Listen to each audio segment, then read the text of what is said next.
Hi, I'm Jay Monte with True Fan Boxing. I'm joined with Sean Sullivan of Boxing Digest. Sean, sort of like a terrific fight was supposed to happen Saturday night. Wasn't so terrific. Question I want to ask you, was Alan Green that bad or was Andre Ward that good? A little of both, but I'd say it was more of Alan Green being that bad. Were you surprised that he put up that kind of effort? With Ward. You see, my personal opinion is that Ward was that good. He had Alan Green on the ropes. He had him on his heels with the jab all fight. And just from experience of that, you know, it's hard to get into a fight.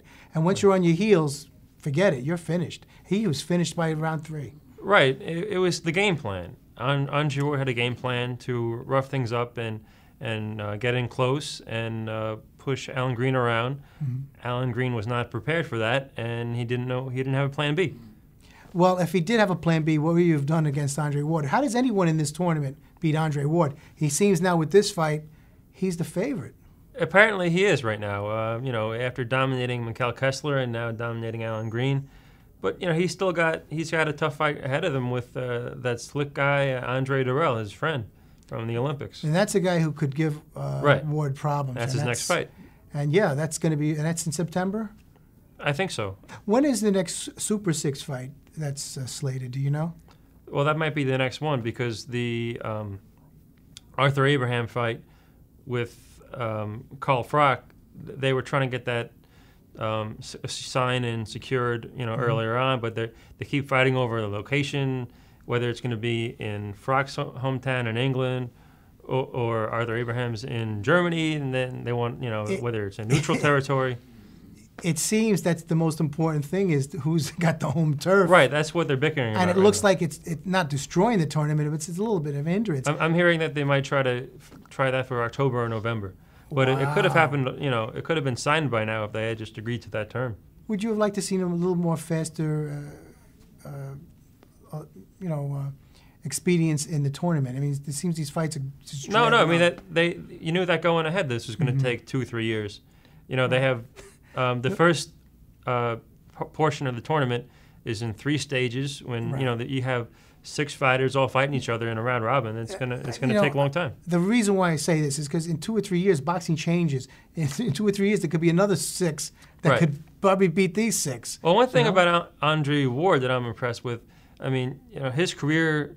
He was so touted coming out of the 2004 Olympics with the gold medal, and then his career kind of stalled with injuries. And after a couple of years, like 4 years as a pro, he only had 14 fights or something like that.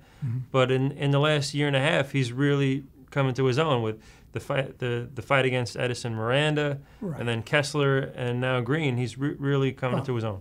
It seems like he only has 22 fights. We have to remember that.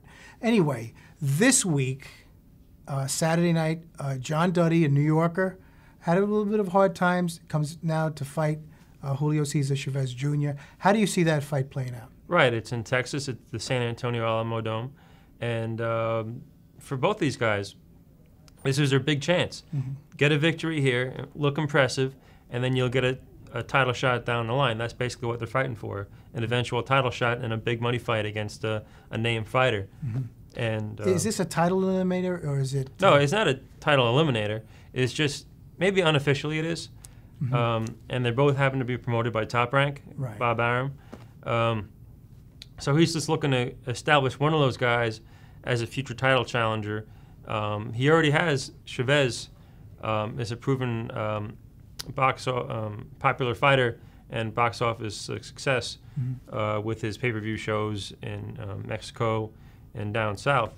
And John Duddy, he does have that Irish following, but like you said, he's had some stumbles along the way.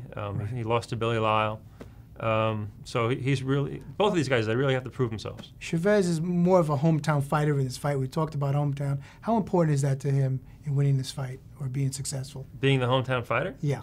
Well, of course it's going to help him. Yeah. No, but how, is it, does he have to knock him out, basically, or he's got to steal a decision? I don't think he's going to steal a decision in Texas. No, he's not going to steal a decision, but can he earn a decision? Possibly. I've seen Chavez recently, and he's really not hasn't really been that impressive.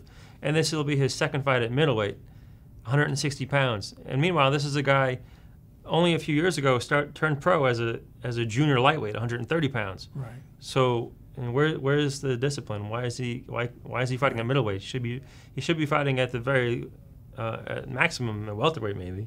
Yeah, we could talk about this all day, but I've been hearing whispers that Pacquiao and Mayweather are in the works. How true is that? Have you heard anything? Well, the date that Top Rank has penciled in is November 13th.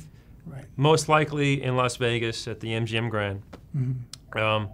And whether it's going to be Pacquiao and Mayweather, well, the one thing we do know is that on November 13th, Pacquiao will be fighting someone in Las Vegas. We just don't know who right now. And that's a good point, Sean. So tune in next week and we can maybe find out if that's going to happen or not.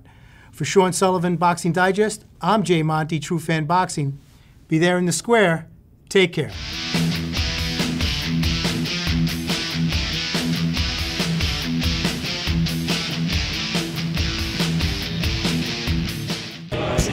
Want more?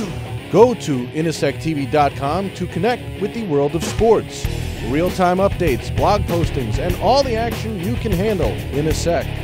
inasectv.com, connecting you to the world of sports.